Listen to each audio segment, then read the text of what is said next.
Gary Thomas interviewed film distributor David Nicholas Wilkinson about the journey he took with Sanctuary, an Irish film directed by Len Collin which made history and changed the law.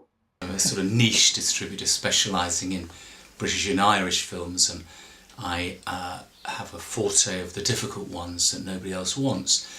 And I was at the Galway Film Flower. I go round there every year, and film executives from all over the world, there are about 45 of us, are pitched projects all day long for 2 days. And so I always stay to see the closing night film. And that year it was won by a friend of mine, a producer called Edwina Forkin. And I thought, I actually don't know what this film's about. And I looked in the programme and it said Sanctuary. And I read the introduction and I thought, oh, this is going to be a worthy film. I thought, because it's about, people with intellectual disabilities. Is this why people go to hotel rooms? No, it isn't.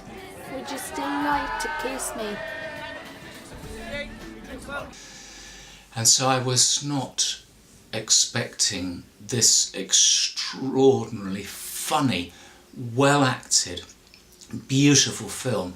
And I just laughed. It's very rare, being a film professional, you see literally hundreds of films a year. And I had belly laughs. Obviously I was seeing it in Galway, and it's all set in Galway, and so the entire cast were there. But it was more than that, because there are an awful lot of people there that come in from different parts of Ireland for the festival. And you can tell when people are being genuine and they're putting it on. And this was just so funny. Do I look at your comics?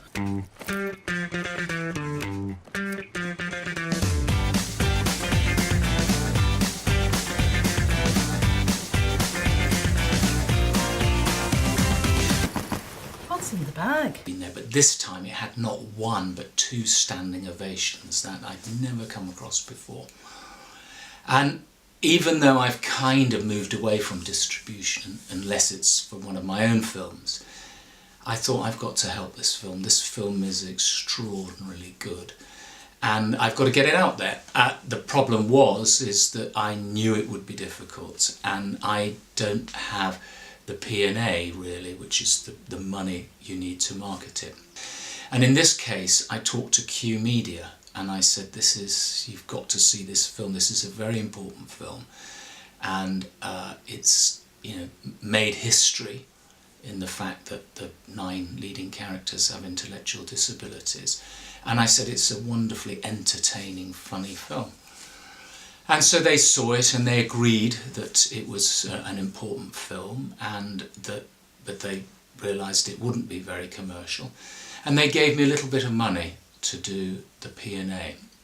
And I thought, because you have a good film, and I've been in the business a long time, and I've released 120 films, I thought it would be a piece of cake. I thought, such a good film, it's going to be no problem. And I brought in somebody called Martin Myers to help me do the bookings, who's the best booker in the business. And we showed it to all these exhibitors, and nothing. This was extraordinary, absolutely nothing. Now, if they don't like a film, they tell you immediately.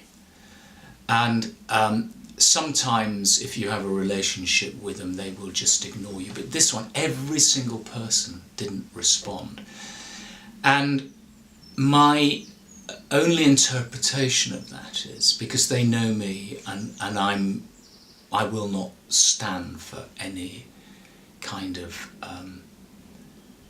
bias or discrimination, and so I think they were worried to say something, because I would just go for them. I'd go to the managing directors of those companies and say, this is disgraceful, and I would also go public with the press. So because nothing happened, we couldn't get a cinema, and so Martin said, I just don't know what to do. So then I decided to do it all myself, and I went to an individual booker called Jason Wood, who's very well respected in the industry, and he's Professor Jason Wood, and he is the programmer for Home in Manchester.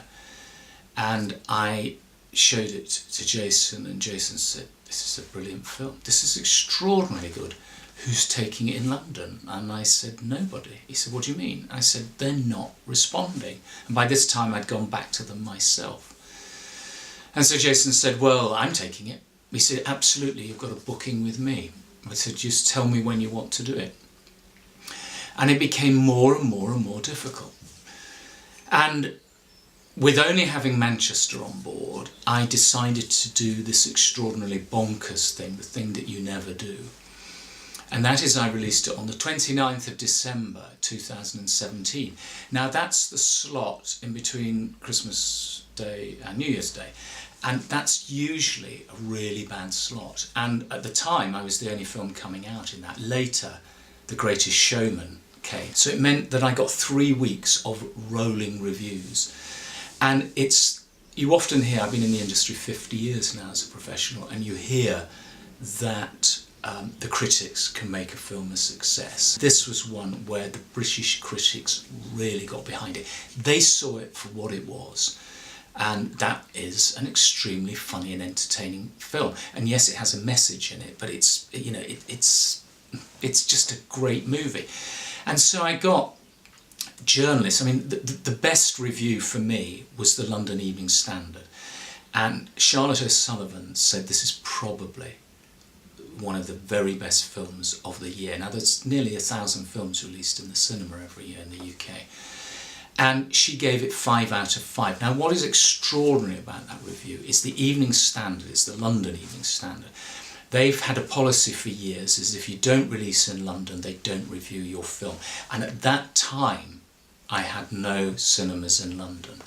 But as a result of the critics, and because of Jason putting the word out, more and more cinemas started to book the film. But it was really difficult.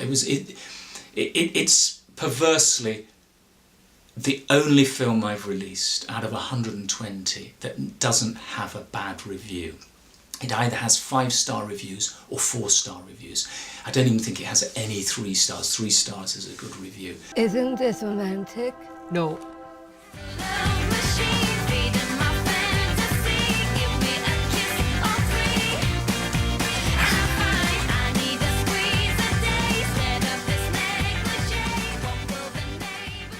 So more and more cinemas came involved, and when the smaller cinemas, that the ones that people in my business tend to ignore, in out of the way places, they really got behind it. London usually welcomes you with open arms, but their cinemas let us down. This really important film.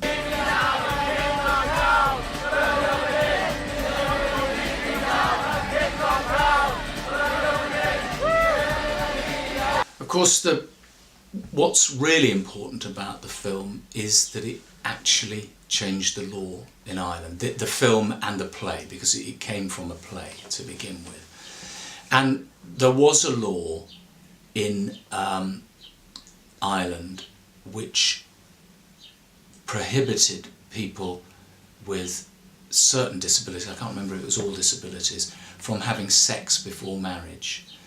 And that was done for very good intentions, and it was to stop carers sexually abusing those they were looking after. That was the intention. But in the way that these things go back and forth, it had been structured in a very unfair and unjust way. And the play and then the film highlighted it within Ireland. And when lots of politicians saw it, they realised the error of that act. And so they changed the law. And how many films get to do that? And that is incredibly important. So it's made history and it changed the law.